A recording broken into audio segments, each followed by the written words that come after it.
Hey there, welcome back to Alien Love Stories. Have you ever had an argument so intense, so petty, so deeply, irrationally emotional that it turned into something planetary? I mean that literally, because this is the story of how my girlfriend got mad at me and relocated my entire apartment to Saturn. It started on a Thursday. You know, one of those awkward midweek days where your socks don't match and your coffee machine groans at you like it's judging your life. I was halfway through microwaving leftover noodles, standing in my pajama pants with a spoon already in hand, when she floated, yes, floated into the kitchen. Now, when I say floated, I don't mean she walked in lightly. I mean she literally hovered about 4 inches off the ground, like she forgot about gravity for a second, which was always a sign that something emotional was brewing. She hovered near the fridge, arms crossed, a single eyebrow raised in that impossibly perfect arch she always used when preparing to deliver a verbal gut punch wrapped in soft alien elegance. 3 days, she said calmly, gesturing at the coffee mug on the windowsill. I turned to look. It was the same half-drunk cup of coffee I'd abandoned on Monday while debugging a code base for my Earth job. Because surprise, even with a girlfriend from planet Baylor, I still had deadlines. The mug now had a small ecosystem forming inside it. You left it there. Again. Her voice was even, but I could feel the gravitational field of her disappointment beginning to thicken. I waved my spoon. I was going to wash it, eventually. She didn't blink. Eventually isn't a time zone recognized by intergalactic law. Here's the thing. We'd been dating for 8 months, living together for 4. And I'd thought I was doing okay. I'd learned to accept that sometimes she meditated by folding space around herself. She learned to tolerate that I couldn't cook rice without burning it. Balance. That was our thing. But this mug, this stupid, crusty mug, it had apparently become the symbol of every unspoken resentment in our cosmic cohabitation. You always say that, she added, and then it molds, and I teleport it away, and you don't even notice it's gone. I noticed, I defended. I just figured the cleaning fairies got it. She blinked slowly. Her eyes shimmered between blue and violet, Bailoran color coding for mild fury and restrained sarcasm. Cleaning fairies, she asked. I hesitated. Theoretical ones. She didn't laugh. Instead, she took a deep breath, then reached toward the air. Space shimmered for a moment, like heat off asphalt, and the spoon in my hand suddenly levitated and floated across the room to hover in front of her. You're deflecting with humor again, she said. I was. Totally was. But what was I supposed to do? This was a mug in a bad week, and a microwave that made everything taste like sadness. I'm tired, I mumbled. Work's been a mess. I didn't think a mug would trigger a cosmic meltdown. She stared at me for a long moment. It's not the mug. Of course it wasn't. It's that you don't hear me. Not until I shift the gravity in the room. Not until I float, or flash, or move furniture with my mind. I opened my mouth to respond, but she held up a hand. Number, not this time. I need space. I froze. Oh no. She wasn't using the expression. She meant literal space. Wait, I said. Don't do anything rash. But her hands were already glowing. The lights in the apartment flickered. My phone slid off the counter. The microwave pinged, and the noodles inside began to levitate. Please, I said. Just talk. Don't teleport. Don't shift dimensions. Just talk. She turned to face me, her expression unreadable. I'm not leaving you, she said, but I'm leaving Earth. Temporarily. I need time to think. I reached out. Wait, what about... She whispered a word in her native language. Bailoran, soft and full of gravity. And the entire room tilted. There was a pressure in my ears, a pulling sensation, like the floor had detached from reality. My vision blurred, then snapped back into focus. She was gone, but the mug was still there. The room was silent, still, weirdly cold. And then, as I looked out the window, ready to slam it shut out of sheer dramatic instinct, I saw it. Not the street, not the fire escape, but the rings of Saturn. My apartment had moved. The Earth was a dot in the distance, and I was in orbit, alone, in my pajama pants, clutching the dumbest spoon in the galaxy. The first thing I did after realizing I was no longer on Earth was panic. Not the cool kind of panic where you sprint around solving things like a sci-fi action hero. No, this was the unshowered, still holding a spoon, mentally screaming kind of panic. The kind where all your thoughts start with, what the, and end with nothing because language can't catch up to space travel. I rushed to the window again. Still Saturn. Still huge. Still horrifyingly majestic in a way that made me feel like a dust particle having an existential crisis. My New York skyline had been replaced by a canvas of stars, frozen gas rings, and what I later Googled to be Mimas, the moon that looks suspiciously like the Death Star. The apartment itself, weirdly enough, was perfectly intact. Same chipped kitchen counter, same thrift store couch with the weird green stain that neither of us would admit to causing. Same bookshelf, slightly crooked, still holding my collection of unread classic novels I kept for aesthetic purposes. I stumbled into the living room, heart racing. Okay, I muttered to myself. Okay, think. Rationally. Like a person. Like a person who hasn't just been cosmic FedExed to the outer solar system. Then the AI woke up. A soft chime echoed from the ceiling as a voice, soothing, vaguely British, with just a hint of smug, spoke. Good morning, resident. Welcome to your recalibrated dwelling pod. You are now in low orbit above Saturn. Estimated atmospheric pressure outside, 0.0. Hostile to 99.8% of known organic life forms. Please do not open any windows. I screamed and jumped back, tripping over a stack of laundry and landing flat on my back. The AI continued, unbothered. Your relocation has been authorized via Protocol 17, Temporary Dimensional Separation for Emotional De-escalation. This feature was enabled by cohabitant. Subject Baylauren F. 31-Lena.quote. I groaned. She filed a protocol? She executed one. Without appeal, I sat up slowly. Is there a return button? An undo? A home button? I need a home button. I regret to inform you, the AI said, that home is a relative term. I hate philosophy, I muttered. Still lying on the floor, I did what any emotionally paralyzed adult would do. I pulled out my phone. Of course, no bars, no Wi-Fi. Just one blinking signal that said, roaming, 13 astronomical units from base planet. But then, mercifully, a small text popped up in my message inbox. From Lena, timestamped 0.03 2 seconds after dimensional shift. Message, breathe. I left snacks, you'll be okay. I blinked. Snacks? I ran to the kitchen and opened the fridge. Sure enough, there was a handwritten note stuck to a box of glowing blue Tupperware. Cosmic noodle salad, low gravity safe. P.S. Don't microwave it. I stared at the container. Then I stared at the microwave. Then I burst into laughter that sounded more like mild emotional unraveling. She knew me too well. Of course I would have microwaved it. That's the thing about Lena. Even when she's furiously warping my entire existence into the upper atmosphere of a ringed gas giant, she still makes sure I don't eat something unstable. I sat on the couch with the glowing salad, barely tasting it. The silence of space was oddly loud. I could hear the faint hum of life support, the gentle pulsing of the wall insulation, adapting to Saturn's temperature fluctuations. It was peaceful, kind of beautiful, but also terrifying and lonely. I looked around at our apartment, technically mine again, I guess, but it already felt wrong without her energy in it. Her floating tea mugs, her gravity-adjusted yoga poses, the way she used to hum in frequencies I could feel in my molars. I picked up my laptop. The AI, helpful as always, informed me that basic data functions were intact.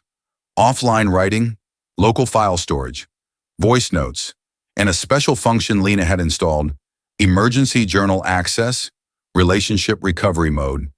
I opened a blank document, typed slowly. Dear Lena, today you moved me to Saturn, and weirdly, I think it's working. Because here, light years away from my city, my clutter, and the coffee mug that started it all, I could finally hear the silence she kept asking me to listen to. And maybe, just maybe, that was the point. Day 2 on Saturn started the way all emotionally complicated space days should start, with a banana floating across my bedroom. I blinked awake and watched it lazily drift in the air above my bed. For a moment, I thought maybe I was dreaming. Then I turned my head and watched a sock tumble gently past the closet door like a slow-motion meteor. That's when it hit me, literally. The floating banana bumped me on the forehead, right? Still in orbit, still on Saturn, still completely, undeniably, absurdly alone in a fully functional Earth apartment, suspended over a planet with no solid ground. I pulled myself out of bed and tried walking to the kitchen, only to forget, again, that Lena had disabled gravity for emotional ventilation, which I assume meant floating was supposed to help me process my feelings. Instead, it made using the bathroom a small physics puzzle. I called out, clutching the edge of the bookshelf to keep myself from doing an accidental backflip. Is there a gravity toggle? Gravity modulation is currently set to mild atmospheric tumble by order of cohabitant F31. Suggested usage, emotional contemplation, gentle pacing, and impromptu low-orbit sobbing. Cool, thanks. Totally normal relationship milestone. I floated toward the dining table, where my laptop drifted in an elegant, annoying spin. I caught it mid-rotation and opened the document I'd started last night. The cursor blinked like it was judging me. Dear Lena, I don't know if this counts as a fight or as a spatially creative breakup. I paused, backspaced, typed again. Dear Lena, I hate that you left, but I also hate that it kind of makes sense. Ugh, I couldn't focus. I missed her, not just in the cute romantic comedy way. I missed her logic, her 3-syllable sighs, the way she would explain wormholes while brushing her teeth. I missed her floating tea mugs and the sound of her hovering into the kitchen just to glare at me about the trash I forgot to take out. Most of all, I missed how she disrupted things. My habits, my comfort zone, my ideas of what love is supposed to look like. Back on Earth, things had started feeling autopiloted. I would code, she would hum, we'd eat takeout, we'd argue, and I'd say, "Can we talk later?" And later would never come. Now, thanks to a gravity-defying display of alien emotional boundaries, later had arrived, and I was the only one here, floating, alone. A notification blinked on the wall screen. Incoming message from cohabitant F31. One new voice memo. My heart hiccuped. I hit play. Lena's voice filled the room, calm, cool, impossibly composed, and somehow echoing with warmth. Hey, I didn't expect you to write anything, or think out loud into a document file. I figured you'd just rage-eat cereal or rearrange your sock drawer in alphabetical color sequence. I smirked. She knew me too well. She continued. But you're quiet up there. I can feel it. Not the scared kind. The thinking kind. The kind I fell in love with. You always did your best thinking after chaos. That's how I knew this would work. Pause. And yes, I left you snacks. And no, you're not allowed to microwave the noodle salad. I laughed out loud, surprising myself. A real laugh. Her voice dropped a little. I'm not gone. I just needed you to see what distance feels like. Because when you're used to someone being there all the time, you start forgetting what being without them really means. And I wanted to remind both of us. The message ended. I stared at the wall. For a moment, I didn't feel like I was on Saturn. I felt like I was in the middle of a quiet truth. I glanced out the window. The rings of Saturn shimmered like an infinite vinyl record, looping endlessly, beautiful and cold. And somewhere, on one of those moons, was a woman who could bend space with her mind, but still needed to be heard with her heart. That night, I turned the gravity back on, just a little, enough to feel the weight of myself, enough to let my feet find the floor again, enough to get ready for what came next. Because something told me this wasn't the end of the argument. It was just the beginning of an understanding. I woke up to the sound of metal gently humming.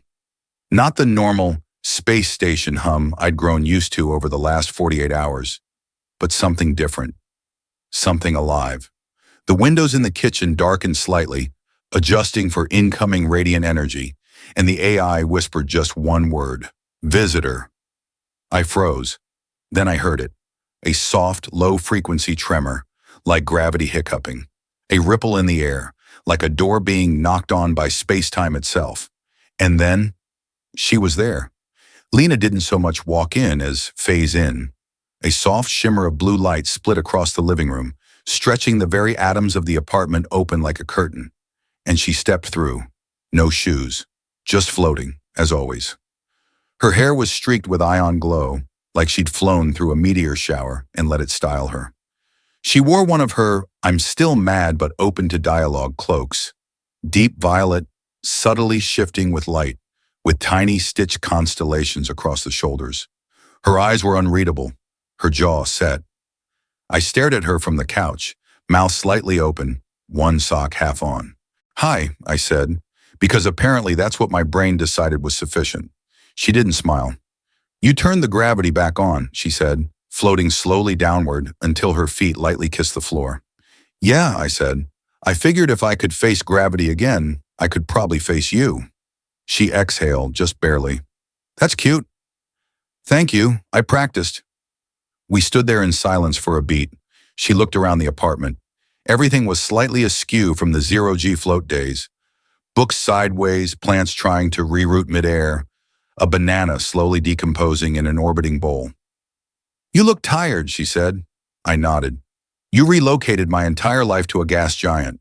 I left snacks." I smirked in spite of myself. "I ate them. They were good." Her lip twitched. "I made the salad extra weird. You didn't notice?" It glowed. It whispered too. I thought that was the fridge. Another beat of silence. This time it felt warmer. She stepped toward the window, gazing out at the endless swirl of Saturn's rings.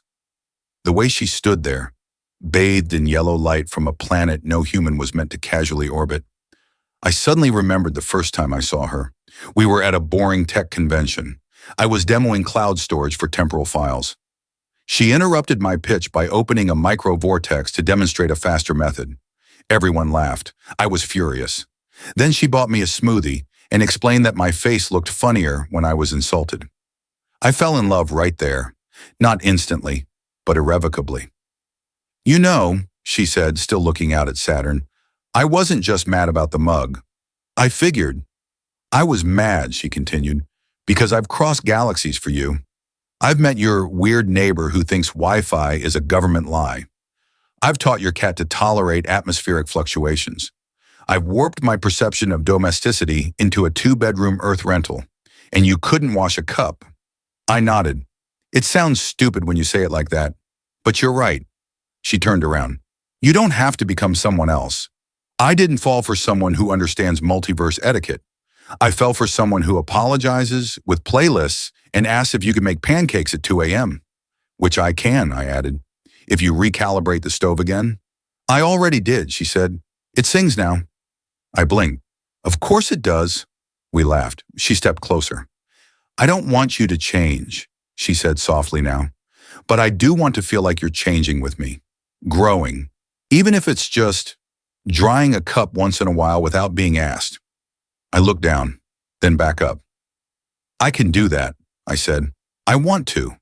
Not because you moved me to Saturn, though that was a strong motivator, but because I don't like who I am when I stop noticing you."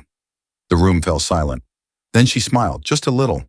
Her gravity flickered for a second, softening the edges of everything in the room. "I missed you," she whispered. I stepped forward. "I missed Earth, but I missed you more." She raised an eyebrow. "That's corny." I shrugged. "I'm a space cheese stick now. Deal with it." She laughed.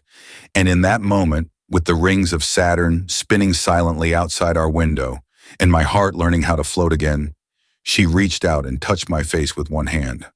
"I forgive you."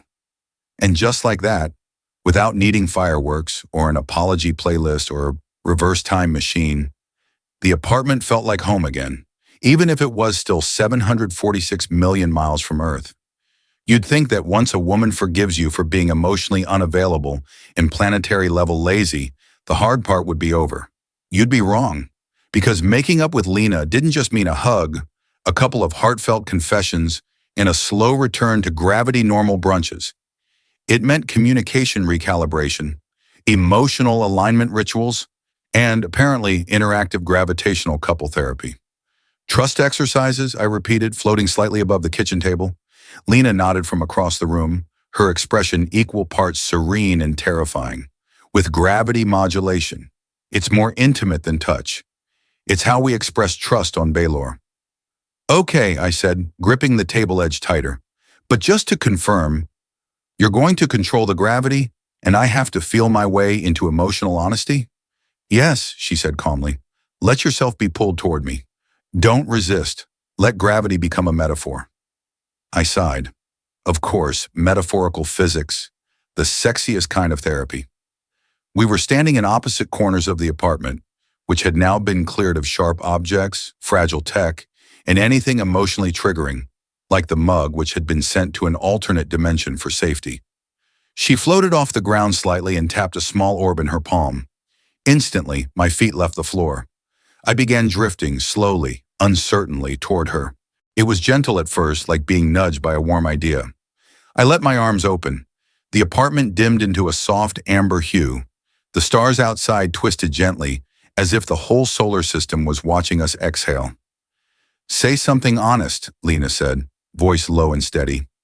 I flailed slightly midair. Like, emotionally honest? Or, I once ate your cosmic cheese, honest? Start with why you got defensive about the mug. I closed my eyes. It wasn't the mug, I said finally. It was that I felt small, like I was failing you. So instead of fixing it, I deflected. Because if I admitted it, I was afraid you'd realize I wasn't enough. The gravity pulled harder, toward her. Go on, she whispered. I know I joke too much. I know I stall and hide behind sarcasm. But it's not because I don't feel things.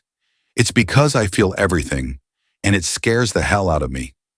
I was now hovering inches from her, pulled into her orbit like a moon surrendering to a warm, magnetic truth.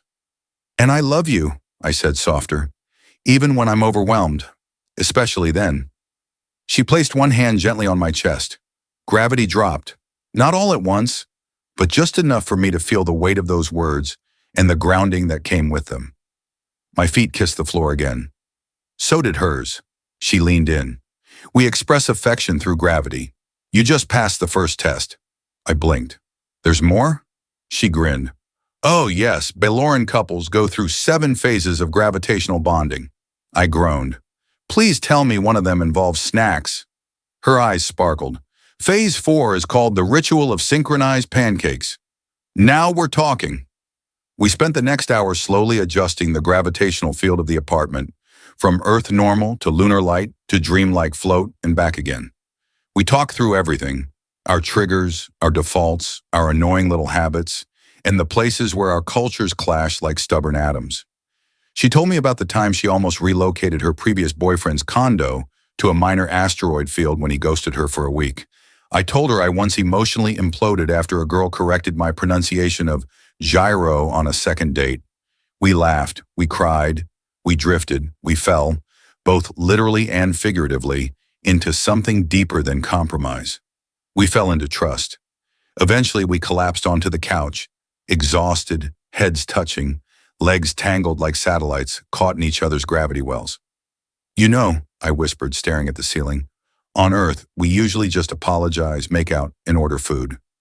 Lena smirked. You really think this is not foreplay? I blinked. Oh. She reached out and laced her fingers through mine, palm warm and steady. I don't need perfection, she said. I just need you present, aware, and willing to fall. I turned to face her, heart full. I think I'm already falling, I whispered. Good, she said, because I turned off the stabilizers. And with that, the entire apartment tilted just slightly off axis. Not dangerously, not uncontrollably. Just enough to remind us that love isn't about staying perfectly balanced. It's about adjusting, together, every time the gravity shifts. By day 3 of orbital couple therapy, we were emotionally raw, slightly sore from unexpected furniture collisions, and dangerously close to running out of Earth-legal snacks. Which is why, that evening, Lena announced she would cook. Now, this wasn't entirely unprecedented. Lena cooks sometimes, usually when trying to experience human domesticity or to calm down after a multiverse negotiation. But those attempts had ranged from mildly concerning to culinary crime scene. Still, I was optimistic. She floated into the kitchen wearing her favorite stardust apron, embroidered with the words, "Yes, I use dark matter instead of salt," while I strapped myself into a magnetic chair at the kitchen counter, like a good emotional support husband. "So what's the plan?" I asked, watching her summon ingredients from a small dimensional pantry pocket that shimmered like a disco ball from another timeline. She answered without looking up. "Pizza, Earth-style, but adapted for orbital conditions." Define adapted. No gravity, no ovens, no oxygen-based flames. Also, the cheese is slightly sentient. I blinked. "You're making haunted space pizza?" She smiled mysteriously. "It's ethical." As she worked, the apartment filled with the smell of something warm and nostalgic. Somehow she'd replicated the scent of real, greasy Brooklyn-style pizza, but layered with something sweeter, like nebula dust and basil. She moved with graceful precision, each ingredient floating perfectly into place, held by gentle gravitational pulses from her palms. The dough spun mid-air like a planet forming. The sauce danced in swirling red orbits before settling evenly. I watched, completely mesmerized. "You know," I said, "on Earth we just spin the dough and pray it doesn't hit the ceiling." She smirked. "Amateurs." 20 minutes later, we sat down at the table, or rather, hovered near it, each of us holding a steaming slice of pizza that hummed faintly and pulsed with a soft purple glow. "Ready?" she asked. I nodded. "Do I need protective gear?" "Just an open mind and a strong stomach." We bit in at the same time, and I swear to Saturn, pun intended, it was delicious. Somehow it tasted like home. Not just Earth. Home. The way a hug feels after a bad day. The way you breathe easier when someone finally says the thing you were afraid to admit. It was chewy and rich and somehow emotionally grounding, which I didn't even know food could be. I took another bite and actually teared up a little. "Why does this taste like that one time we danced in your gravity pod to 80s Earth music?" I asked. She grinned. "Because the cheese is infused with memory-sympathetic molecules. Each bite triggers a comforting recollection." "So, it's nostalgia pizza?" "Exactly." I set my slice down, speechless. We hovered there, drifting closer to each other with each bite, surrounded by the soft glow of Saturn's rings outside the window. The stars blinked lazily, and the temperature in the apartment adjusted itself automatically to cozy. Between slices, she reached out and touched my hand. "I used to think emotions were just noise," she said. "Before I met you. Before Earth, I raised an eyebrow. And now?" She hesitated. "Now I think they're music. Complex. Sometimes dissonant. But when you listen closely, there's always a pattern worth following." I leaned forward. "What if I'm off-key sometimes?" She squeezed my hand. "Then we improvise." We finished the pizza in silence, except for the occasional contented hum and one minor incident where a pepperoni tried to whisper an ancient lullaby into my ear. We agreed not to talk about it. Later that night, we lay together on the couch, Lena curled up in the crook of my arm, her hair flickering faintly with post-pizza phosphorescence. The Unity pods played low ambient music in the background, a mixture of her homeworld's lullabies and Earth's soft jazz. The room drifted, not literally this time, but emotionally, like we were floating together in something deeper than space, something called understanding.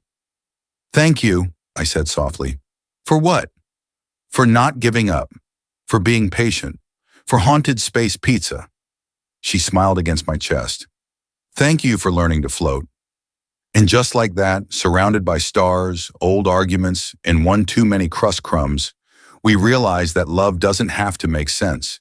It just has to hold together when gravity gets weird. And here, 746 million miles from Earth, with her beside me, that felt like enough. It happened sometime after midnight.